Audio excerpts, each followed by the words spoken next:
Hello everyone, welcome to another in my Introduction to Business video tutorials. In this one we talk about employee behavior and motivation. You might find yourself sometimes asking yourself, what motivates you to do well at your job? Maybe it's money. Is it the amount of respect or recognition you're getting? Every single employee in every single organization has their own set of motivating factors. In this video, we'll discuss the basic forms of behaviors that employees exhibit in their organizations, as well as the nature and importance of individual differences among employees in an organization. We'll also look at the meaning and importance of psychological contracts and the person-job fit in the workplace. And then we'll present some time-tested models and concepts of employee motivation and some strategies and techniques used by various organizations to improve their overall employee motivation. And you may have heard of some of these, and maybe some of these will be new to you. Let's go ahead and jump in now. Now, when it comes to employee behavior, this is that pattern of actions by members of an organization that directly or even indirectly influence the organization's effectiveness. We'll talk about three specific ones here: performance behaviors, organizational citizenship, and counterproductive behaviors. Now, with performance behaviors, these are the total set of work-related behaviors that the organization expects its employees to display as they represent the organization. They are going to directly contribute to both productivity and employee performance. When it comes to organizational citizenship, this is going to include the positive employee behaviors that do not directly contribute to the bottom line, but they're clearly evident in the organization. They provide positive benefits to the organization, but in more indirect ways to that organization. Now, I bet you've been able to identify several of these counterproductive behaviors that you have had with coworkers that you've observed. And really what a counterproductive behavior is, just behaviors that detract from rather than contribute to organizational performance. Some of these behaviors are going to include employee absenteeism, which occurs when an employee does not show up for work, and turnover. Turnover occurs when people quit their jobs. These behaviors all cost the organization. No matter what of these activities or behaviors that are present, all of them are going to cost the organization in money, productivity, efficiency, all that, because these behaviors affect others. Now, obviously, in our organizations, there are going to be individual differences between employees. And individual differences are personal attributes that are going to vary from one person to another. And they may be psychological, they may be physical differences, they may be emotional differences. But there are two main categories that are the basic categories for individual differences, and those are going to be in personality and attitude. Now, when it comes to personality, this is the relatively stable set of psychological attributes that are going to distinguish one person from another person. And when we talk about personalities at work, they're really one area we should focus on. That's the big 5 personality traits. And these are going to include agreeableness, conscientiousness, emotionality, extroversion, and openness. Agreeableness is a person's ability to be able to get along with others. And I'm sure you can look at this scale and identify people on both ends, whether they're high agreeable or low agreeableness. Highly conscientious people tend to focus on only a few things at one time, in contrast to those less conscientious people who are often able to pursue a wider array of tasks, but are also often disorganized with less self-discipline. Now, people with positive emotionality are going to be relatively more poised, more calm, and more secure. People with negative emotionality are more excitable, they're more insecure, and they're very reactive. Now, extroversion refers to a person's comfort level with relationships, and their openness reflects how open or rigid a person's beliefs are. Now, the value of this framework is that it encompasses an integrated set of traits that appear to be valid predictors of certain behaviors in, certain situations. Another personality area I want to talk about is the Myers-Briggs Framework. This is another interesting approach to understanding personalities in organizations. And you might have heard of this or seen this, but this framework is going to be based on the classical work of Carl Jung, which differentiates people in terms of 4 general dimensions. And these are going to be extroversion versus introversion, sensing versus intuition, thinking versus feeling, and judging versus perceiving. Now, this is probably the most popular questionnaire that some organizations use to assess the personality types to see if the people meet and match personalities in their organization or what they're looking for. It's going to be among the most popular selection instruments used today. There are millions of people that take this every single year, and the research suggests that this is a very useful method for determining communication styles and interaction preferences. And you can see the matrix I've included here as these. You take the first letter of the different dimensions and match them up, and you can kind of see where maybe you fall, or you can do a search for a Myers-Briggs type indicator test and take the questionnaire yourself. Now, the concept here, we'll talk about emotional intelligence. Now, the concept of EI has been identified in recent years and also provides some interesting insights into personality. Emotional intelligence, or you might even hear it called EQ for emotional quotient, refers to the extent to which people are self-aware and can manage their own emotions, the way they can motivate themselves and express empathy for others, and possess social skills. Now, there are some other personality traits that you might see at work, and we'll go over these, and you see I've got them listed here, and the first one's locus of control. This is the extent to which people believe that their behavior has a real effect on what happens to them. Now, a person's self-efficacy is that person's belief about his or her capabilities to perform a task. Authoritarianism, this is the extent to which a person believes that power and status differentiate, or those power and status differences are appropriate within a hierarchical social system, such as within various organizations. Self-esteem is the extent to which a person is going to believe that they are worthwhile and a deserving individual. Risk propensity is a degree in which a person is willing to take chances and to make more risky decisions. Now, when it comes to attitudes at work, attitudes are going to reflect our beliefs and feelings about specific ideas, situations, or other people. And these attitudes are important because they are the mechanism through which we are able to express our feelings. And these attitudes that we have are formed by a variety of forces, including our personal values, our personal experiences that we've gone through, as well as our overall personalities. Any of the big 5 or individual personality traits may influence our attitudes. Now, attitudes are usually viewed as stable dispositions to behave toward objects in some certain way. Now, attitudes are going to contain 3 components: cognition, affect, and intention. Cognition is the knowledge a person presumes to have about something that is based on their perceptions of truth and reality. Affect is a person's feeling towards something, and similar to emotion, is something over which we have little or even no conscious control. And then intention guides a person's behavior. Some attitudes and their corresponding intentions are much more central and significant to that individual than they are to others.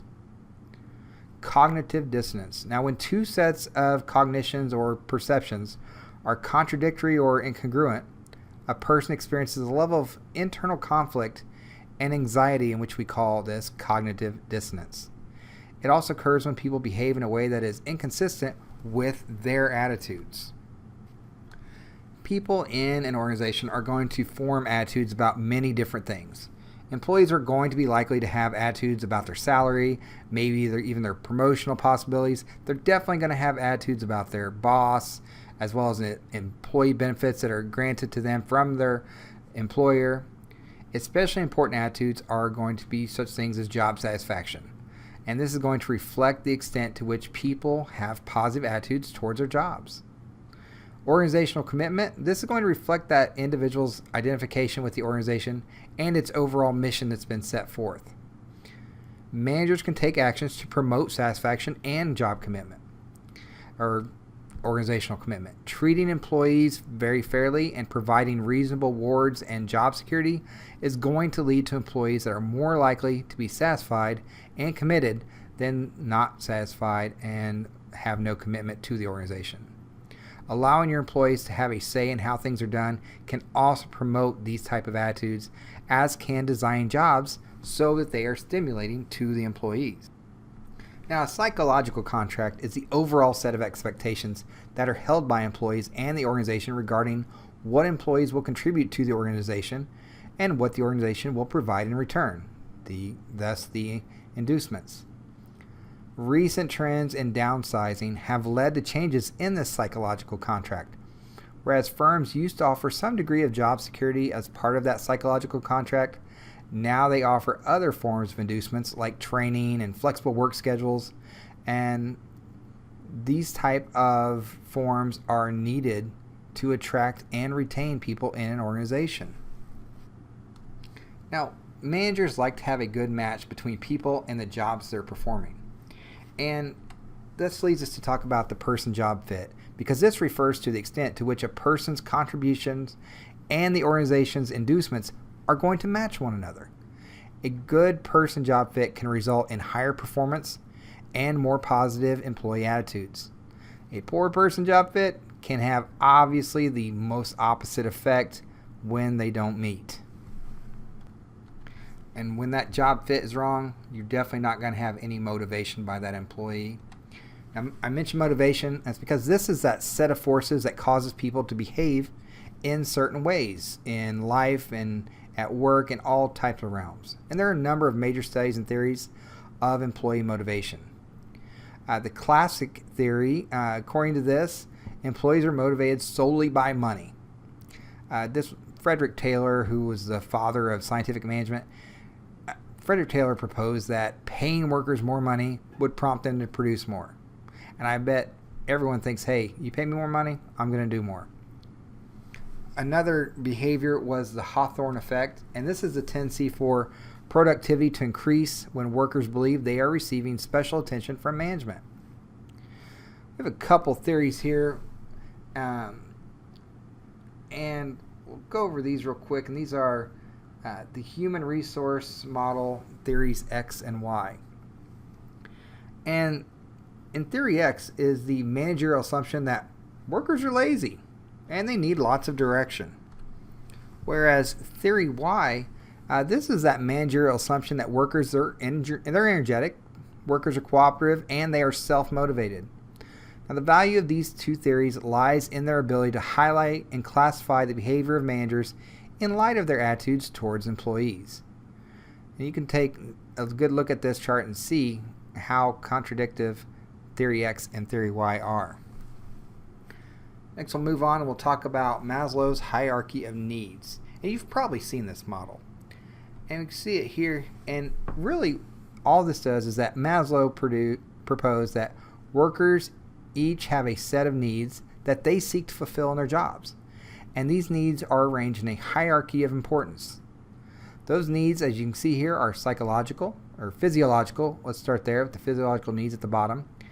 Then when those needs are met, we look for security needs. And we move up, and we can see that, once we leave security, we have social needs that need to be met. Self-esteem and self-actualization. Now, when Maslow was putting together this hierarchy of needs, he further proposed that lower level needs must be met before higher level needs. Once one set of needs is met, it ceases to motivate their behavior, and then they need those needs that are on that next level up to be fulfilled. Next, we'll talk about the two-factor theory of motivation. Hertzberg proposed that job satisfaction depends on motivating factors, such as recognition in the workplace, as well as presence of hygiene factors such as work conditions. Hygiene factors do not enhance satisfaction, but they do prevent dissatisfaction. Research suggests that the theory works only in some situations. Now, this practice also suggests that managers must first ensure that hygiene factors such as working conditions are acceptable, resulting in absence of that dissatisfaction. Then the managers must offer motivation factors as a way to improve motivation and satisfaction. Recently, there are more complex models of employee behavior and motivation that have been developed, such as the expectancy theory. Now, this theory is going to suggest that employees are specially motivated to work towards rewards when they have a greater probability of achieving them. This theory explains why people may not work as hard when their salaries are based solely on seniority, for example. A reward that may seem out of reach is likely to be undesirable, even if it's intrinsically positive.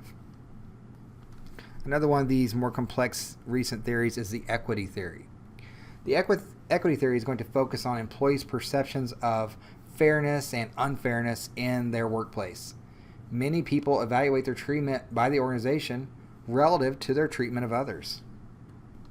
Now, this approach is going to hold that people begin by analyzing their inputs, what they contribute to their jobs in terms of time, their effort, their experiences, and they're going to analyze those inputs relative to the outputs, such as what they receive in return, their salary, their benefits, recognition, their security. Now, this comparison is similar to the psychological contract that we mentioned earlier. There are some strategies and techniques for enhancing motivation. Understanding what motivates workers is only one part of the manager's job, obviously. The other part is taking that knowledge and being able to apply it. Positive reinforcement is used when a company or manager provides a reward when employees exhibit certain desired behaviors. Punishment, on the other hand, is used to change behavior by presenting people with unpleasant consequences if they exhibit any type of undesired behaviors. Social learning occurs when people observe the behaviors of others, recognize their consequences, and alter their own behaviors as a result of this recognition.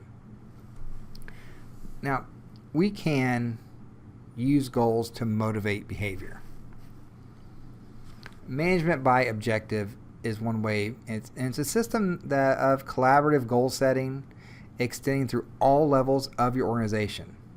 Management by objective is primarily concerned with the implementation of plans in organizations. And because employees contribute to setting the goals, they should accept and be committed to achieving those goals.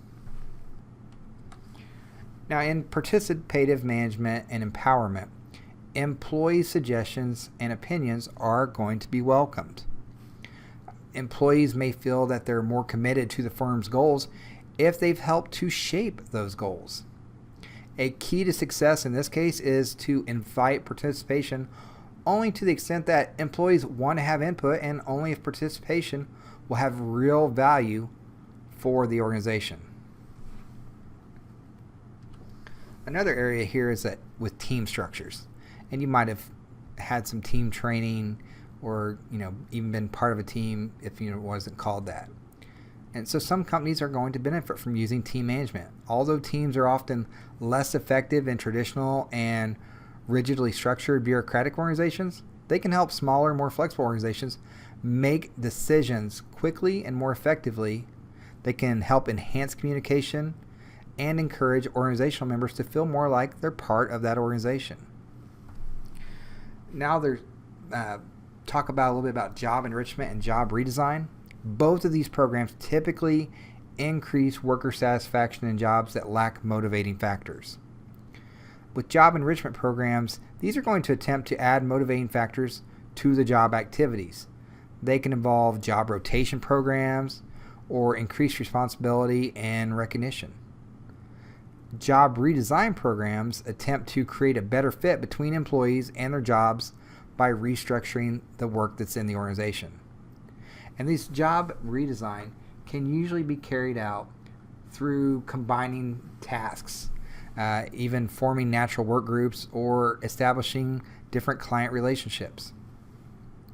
With establishing client relationships, we can allow employees to interact with customers, and this can increase the job variety and give our workers both a greater sense of control and more feedback about performance.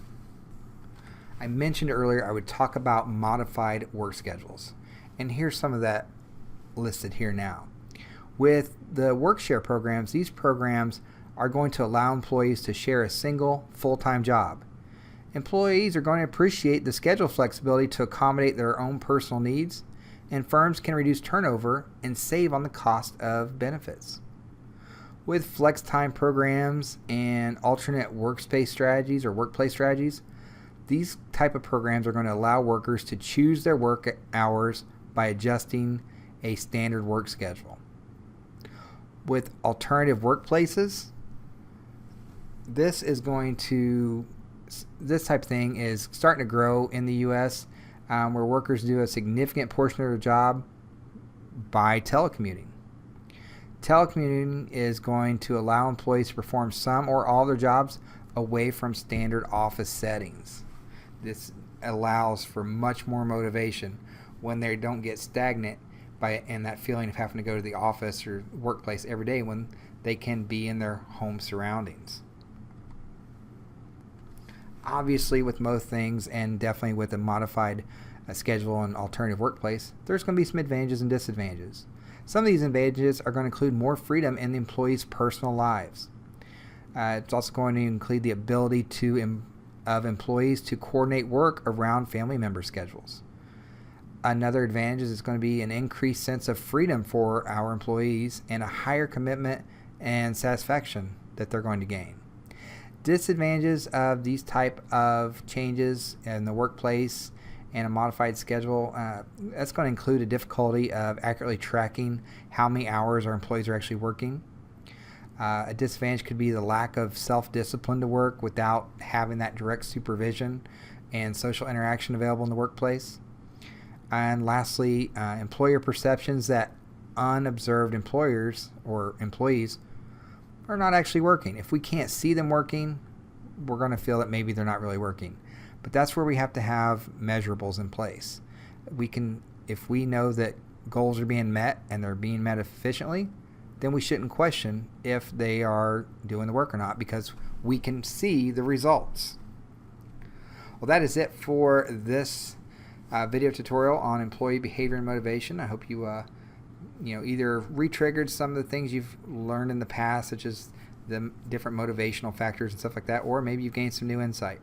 Thanks for following along and checking out this video and checking out my introduction.